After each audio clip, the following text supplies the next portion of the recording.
तो कैसे हो मेरे अहमदाबाद वालों, अस्सलाम वालेकुम। मेरा नाम है Mohammad Sada. Welcome to my mini vlog. Delhi दरवाजे से होते हुए, नमस्ते सर्कल से होते हुए, सीधा हम अंडर ब्रिज से होते हुए सीधा हम लोकेशन पे जाके तिरंगे को सलामी देते हुए सीधा हम लोकेशन पे पहुंचे। लोकेशन पे पहुंचने के बाद सीधा हमने ये मिलिट्री की गाड़ी देखी। मिलिट्री की गाड़ी देखने के बाद सीधे हम अंदर चले गए।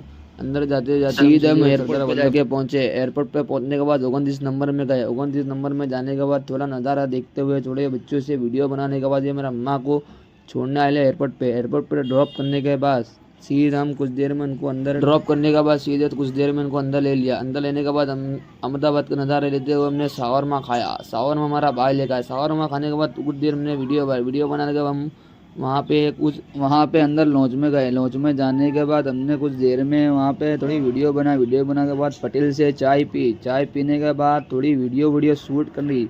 वीडियो शूट करने के बाद यहाँ पे अगर अहमदाबाद से हुआ था एक बार विजिट करो, लाइक करो, शेयर करो, फॉलो करो। अगर वीडियो अच्छी लगी है तो आगे फॉरवर्ड करो। वहाँ से मिल्क शेक पीने के बाद सीधा हम वहाँ से रवाना हो गए हमारे घर की।